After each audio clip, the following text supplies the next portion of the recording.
नमस्कार, मैं हूं दीपाली राणा। आप देख रहे हैं कमोडिटी 360 डिग्री और बात करेंगे कमोडिटी मार्केट के पूरे प्राइस एक्शन की, लेकिन खासतौर से फोकस रहेगा वीट पर। दरअसल गेहूं की बुआई में मामूली बढ़ोतरी देखने को मिल रही है। सरकार 115 मिलियन टन उत्पादन का लक्ष्य बनाए बैठी है। कितनी सही है ये उम्मीद? क्या सरकार का लक्ष्य होगा पूरा? कैसे है खरीद की तैयारी? और तिलहन पर भी करेंगे बातचीत, जहां बुआई थोड़ी बढ़ती हुई दिखाई दे रही है। देश में नवंबर दिसंबर में सोयाबीन सनफ्लावर ऑयल का इंपोर्ट बढ़ा है। क्या है कारण? इन सब मुद्दों पर करेंगे बातचीत। बजट एक्सपेक्टेशंस भी जानेंगे। हमारे साथ हैं वीट प्रोडक्ट्स प्रमोशन काउंसिल के चेयरमैन अजय गोयल और साथ ही एसीए के ईडी डॉक्टर बीवी मेहता भी हमारे साथ हैं। स्ट्रैटेजीज पर बातचीत करने के लिए एमओएसएल के सीनियर वीपी नवनीत दमानी और एलएनपी एडवाइजरी सर्विसेज के रिसर्च एनालिस्ट भूपेश शर्मा हमारे साथ बने हुए हैं। आप सभी का स्वागत है इस शो में। शुरुआत वीट के सोइंग के साथ कर लेते हैं। तो अजय जी, पहले तो आपसे समझना चाहेंगे क्या है एग्जैक्ट सिचुएशन। जो रिपोर्ट्स आ रही हैं वो ये कि जो वीट की सोइंग है वो लगभग 1.25% बढ़कर 32 मिलियन हेक्टेयर के आसपास रह सकती है 2024-25 रबी सीजन में। क्या ये डेटा आपके हिसाब से डेटा किस तरीके का है और क्या स्थिति है फिलहाल? नहीं, बिल्कुल जो ग्राउंड से रिपोर्ट्स आ रही हैं वो एकदम जो है सकारात्मक है। और सबका ये मानना है कि पिछले साल के एवज इस साल जो है, जैसे अखबारों ने कहा है, 1-2%, 3% ज्यादा ही एकरेज जो है वीट पे होगी, क्योंकि इस साल वीट के जो दाम है वो किसानों ने बहुत अच्छे देखे हैं और मार्केट जो है काफी अपस्विंग में रहा है। इसके लिए जो है कोई घटती हुई नहीं है जहां तक एकरेज का सवाल है। और मौसम भी जो है एकदम अनुकूल बना हुआ है।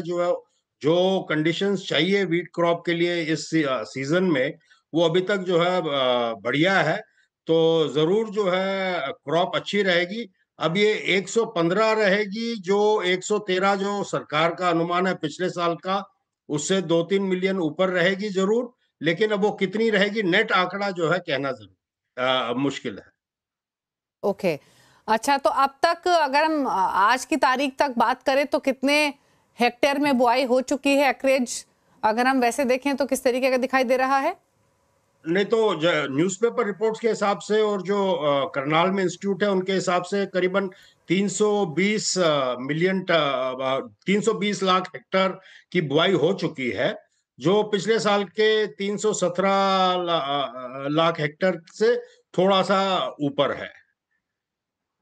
ओके, अच्छा, अगर हम ज्योग्राफी वाइज देखें या रीजन वाइज देखें तो महाराष्ट्र हो, कर्नाटक हो या फिर पंजाब हरियाणा हो, किन किन स्टेट्स में ज्यादा पार्टिसिपेशन दिखाई दे रहा है? क्योंकि डेटा के मुताबिक तो शायद महाराष्ट्र कर्नाटक में उतनी बुआई नहीं बढ़ी है। जो पार्टिसिपेशन या जो एनकरेजिंग नंबर्स दिखाई दे रहे हैं वो मेजरली पंजाब हरियाणा से दिख रहे हैं। इस पर आपके कमेंट्स क्या है? तो जो महाराष्ट्र और कर्नाटक है वो बहुत ही मार्जिनल स्टेट्स हैं, जो सेंट्रल किटी में हार्डली कुछ कंट्रीब्यूट करते हैं। और इन स्टेट्स में पिछले 5-10 साल से ही थोड़ी बहुत जो है गेहूं की फसल होने लगी है। ये कोई खास ट्रेडिशनल जो है बड़े स्टेट्स नहीं है जहां तक वीट प्रोडक्शन का सवाल है। और उसमें भी इतना कोई फर्क पड़ने वाला नहीं है ओवरऑल नेशनल किटी में। और ऑफ कोर्स पंजाब और हरियाणा से जो है एनकरेजिंग रिपोर्ट्स आ रही हैं कि जो है वहां पर लैंड एरिया जो है वो कोई घटा नहीं है इस साल। ओके, अच्छा, प्राइसेस पर आपकी राय क्या है अजय जी वीट के? वीट के प्राइसेस तो जो है इस साल जो है बेलगाम रहे हैं। और अभी आने वाले 1 महीने और क्रूशियल है, क्योंकि अभी बाजार एक पूरी तरह से ड्राई हो चुका है। सरकार का जो 100 टन केवल हर हफ्ता आ रहा है, उसी का जो है ताक रहता है। बाजार में लेने जाओ तो बहुत मुश्किल है। खास तौर पे यूपी के बाहर जो स्टेट्स है, वहां पर जो है गेहूं की अवेलेबिलिटी एकदम ही पुअर है। सब यूपी के भरोसे है और यूपी अब इतना दे भी नहीं पा रहा है। तो कैसे भी जब 1-1.5 महीने निकालने वाली बात है। अब उम्मीद ये रख रहे हैं कि सरकार कुछ एलोकेशन बढ़ाएगी पर यूजर भी, तो उससे जो है बाजार स्थिर रहेंगे। वरना ये जो है 1-2 रुपया और बढ़ भी सकता है, क्योंकि सप्लाई बिल्कुल ही जीरो बराबर है। और सब मिल्स भी जो है ऑलमोस्ट वन शिफ्ट पे आ चुकी हैं। ओके, इनफैक्ट मिल्स की तो मैं बात करूंगी आपसे, जैसे आपने इंपॉर्टेंट पॉइंट ही मेंशन किया, लेकिन उससे पहले एक चीज और समझना चाहेंगे, सरकार का प्रोक्योरमेंट कैसा रह सकता है? क्योंकि हाल ही में जो मीटिंग भी हुई है 5 स्टेट्स के साथ वीट प्रोक्योरमेंट प्लान को लेकर 2025-26 सीजन के लिए, क्या लगता है कि कुछ रिव्यू हो सकता है या कुछ चेंजेस हो सकते हैं प्रोक्योरमेंट प्लान में?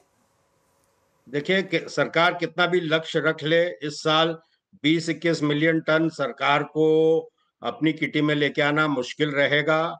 जो इस साल आने वाला साल है, किसान भी जो है अच्छी कीमतों की वजह से जो है बाजार में जो है थोड़े लंबे अरसे तक आएगा। ये नहीं कि जो है फसल कटी और जो है महीने 1.5 महीने में जो है सब कुछ सिमट जाएगा। इस साल जो है प्राइवेट प्लेयर्स का भी और यूजर्स का भी अच्छा पार्टिसिपेशन रहने की उम्मीद है। और जो एमएसपी है उस दाम पे जो है हो सकता है सरकार को पंजाब हरियाणा में अपने ट्रेडिशनली जहां पर वो उनका कैचमेंट एरिया उनको अच्छा खासा माल मिल जाए। बाकी यूपी एमपी और इन स्टेट से जो है इस साल बहुत ही कम उम्मीद रखनी चाहिए सरकार को, क्योंकि ओपन मार्केट प्राइसेस बहुत ही हाई रहे हैं, करीबन 20%, 20 से 30% ऊपर रहे हैं सरकार के दामों से।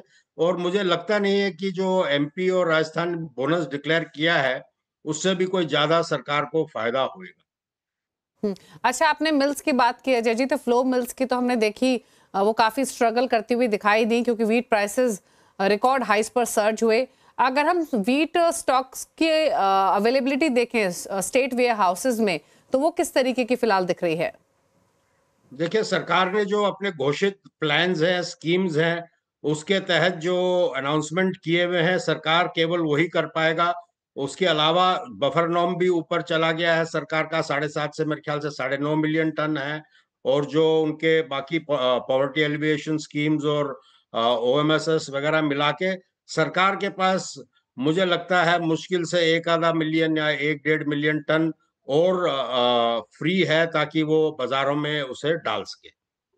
अच्छा, अभी मार्केट में सप्लाईज वीट की किस तरीके की हैं, और अगर हम फ्लोर मिल्स की बात करें तो कितने कैपेसिटी पे कामकाज फिलहाल होता हुआ दिख रहा है? मेरे ख्याल से तो जो है काफी मिले 1 शिफ्ट पे आ चुकी हैं, फ्रॉम 2 to 2.5 शिफ्ट जो ट्रेडिशनली चलती हैं। और डिमांड भी जो है थोड़ी सी कम है, बिकॉज कीमत इतनी बढ़ गई है कि खरीदने वाला भी सोच के ले रहा है।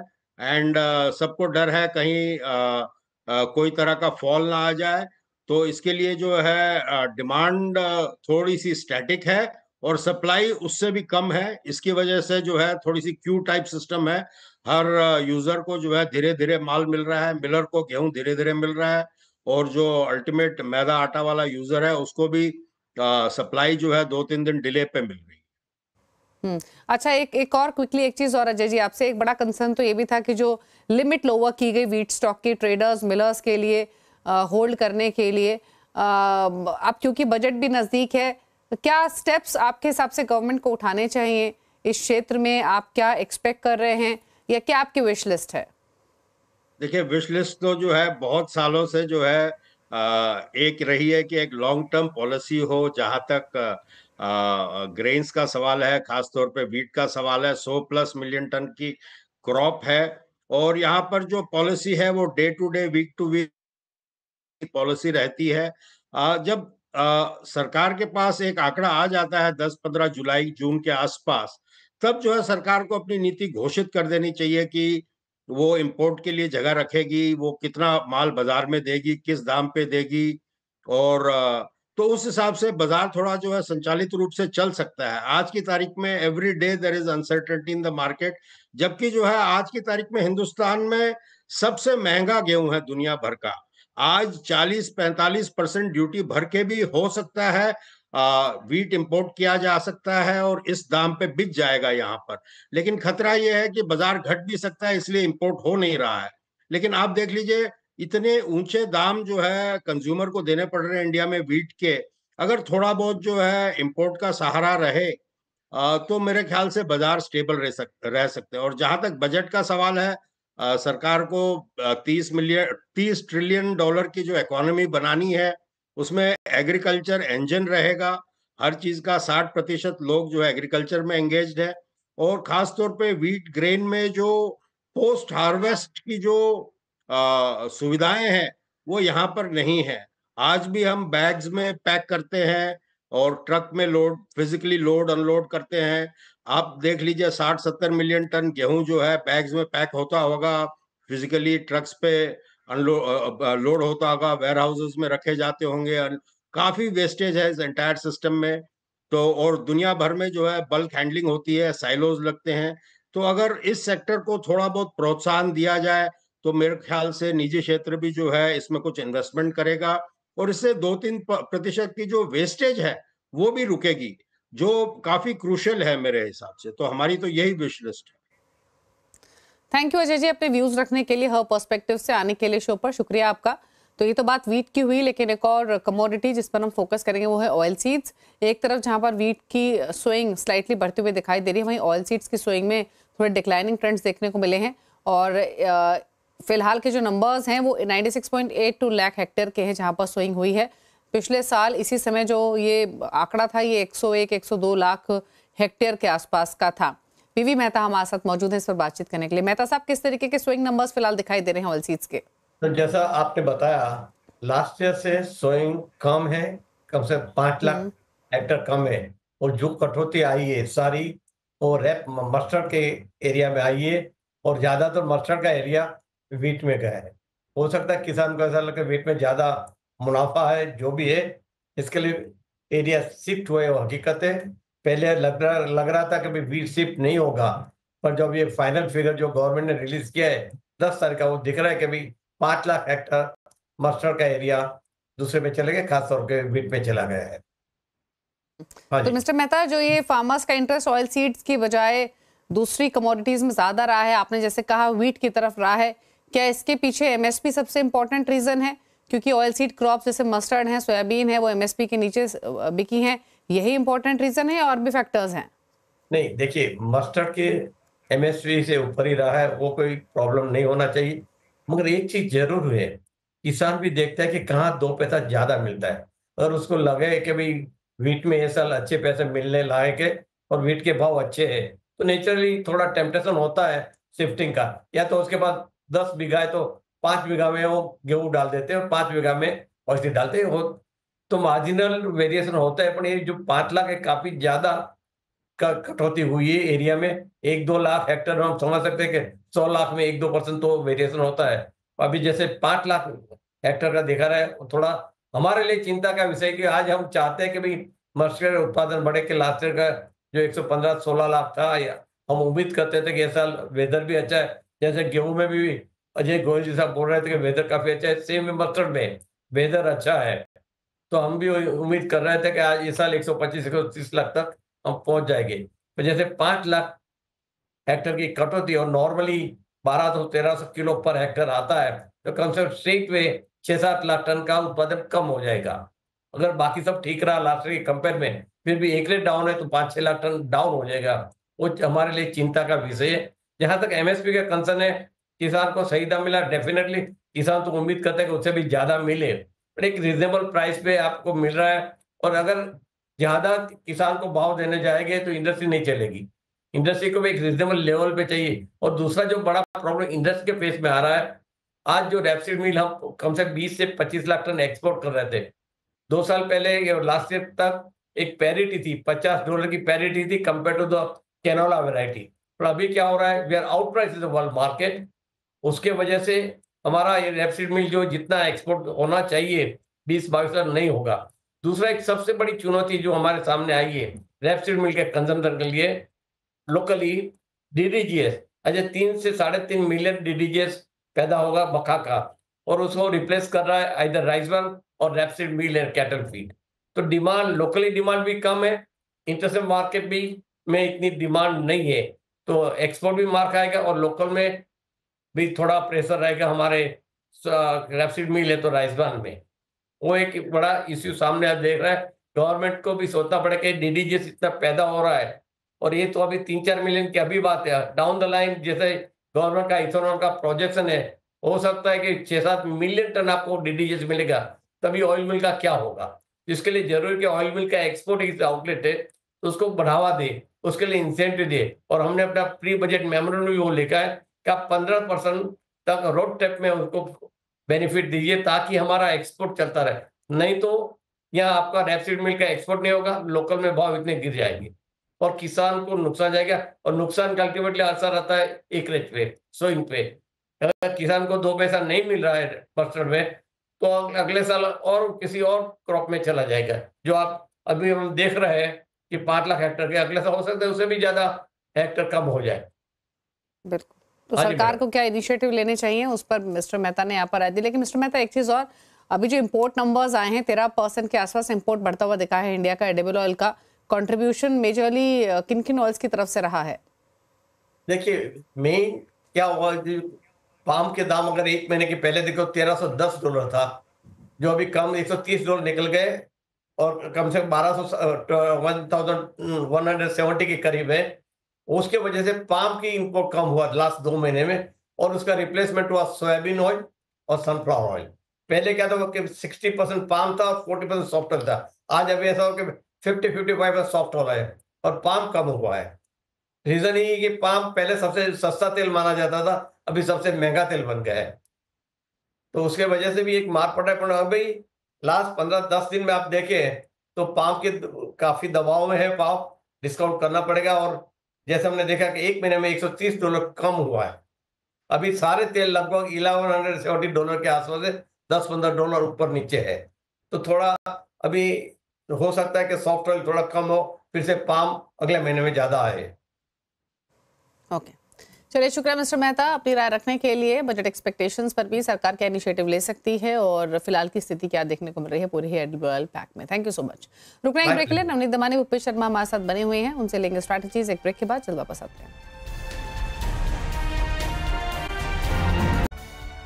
आप देख रहे हैं कमोडिटी 360 डिग्री। नवनीत दमानी हमारे साथ और साथ हैं भूपेश शर्मा। फोकस करते हैं स्ट्रैटेजीज पर। पहले लेते हैं trading calls. Navneet, good evening, बताइए आपकी कॉल्स। वेल दीपाली जी, लास्ट 2-3 दिन में हमने क्रूड में अच्छा मोमेंटम या अच्छा अपसाइड आते हुए देखा है। मेरे हिसाब से अपसाइड कंटिन्यू रह सकता है और आज के सत्र में अगर थोड़ा सा रिट्रेसमेंट आता है 6850 के आसपास तो बाइंग की रणनीति बनानी चाहिए। 6770 आपका स्टॉप लॉस रहेगा और वापस ऊपर में आप 7000 के ऊपर के स्तर देख पाएंगे। सेकंड ट्रेड रहेगा सिल्वर में, जहाँ पे मोमेंटम काफी स्ट्रांग नजर आ रहा है और एक बड़े कंसोलिडेशन के बाद एक ब्रेकआउट देता हुआ सिल्वर नजर आ रहा है। 93,200-300 के आसपास बाय करने की स्ट्रेटेजी रहेगी। कंटिन्यूड बेसिस पे अपसाइड आपको 94,500 तक भी एक्सटेंड होता हुआ दिख सकता है और आपका स्टॉप लॉस रहेगा 92,500 के आसपास। भूपेश, आपकी स्ट्रैटेजीज? जी नमस्कार दीपाली जी, अगर मेरी स्ट्रेटजीज की बात करें तो पहले कॉपर का बाजार 830 या 35 के आसपास कहीं भी मिलता है तो खरीदारी करनी चाहिए। 832 के नीचे अगर स्टॉप लॉस रहेगा, 841 और 845 के लक्ष्य संभावित रहेंगे। वहीं एग्री कमोडिटीज की बात करी जाए तो क्रूड ऑयल केक में बिकवाली करनी चाहिए फरवरी वायदा में 2770 के नीचे। स्टॉप लॉस इसका रहेगा 2795 के ऊपर का 2730 और 2710 के लक्ष्य संभावित रहेंगे। ओके, तो कॉटन सीड ऑयल केक पर एक सलाह और एक सलाह आपको कॉपर पर दी गई है। लेकिन नेचुरल गैस पर एक राय लेते हैं। एक बार भाव लेकर आते हैं आपकी स्क्रीन पर। 353-354 के मौजूदा लेवल्स देखने को मिल रहे हैं। तेजी यहाँ पर मिली है। हालांकि थोड़ी सी वॉलेटाइल कमोडिटी जरूर है, लेकिन डिप्स पे हमने लगातार बाइंग इंटरेस्ट इमर्ज होते हुए देखे हैं। विंटर डिमांड की वजह से ये बाइंग स्पॉट देखने को मिला, बट यहाँ से क्या ये बाइंग एक्सटेंड होगी, इस पर एक राय लेते हैं। नवनीत, बताइए किस तरीके के दिख रहे हैं फिलहाल नेचुरल गैस के ट्रिगर्स, फंडामेंटल्स और क्या राय है प्राइसेस पर? वेल ये थोड़ी सी नहीं, काफी ज्यादा वॉलेटाइल कमोडिटी है और हमने लास्ट कुछ महीनों में इसको 190 से लेके 365-370 तक का स्तर छूते हुए देखा है। मेरे हिसाब से फंडामेंटली अभी भी जो इन्वेंट्री है वो 70% के आसपास आ चुकी है। विंटर सीजन काफी सीवियर है और टाइम एंड अगेन पिछले 5 हफ्तों से हम विंटर की जो सीवियरिटी है वो बढ़ते हुए देख रहे हैं, जिसकी वजह से प्राइसिंग में एक पॉजिटिव मोमेंटम डेवलप होता हुआ नजर आ रहा है। 2 साल पहले नेचुरल गैस करीब 700-750 के स्तर पे ट्रेड किया और वहां से गिर गिर के 150 का स्तर आया।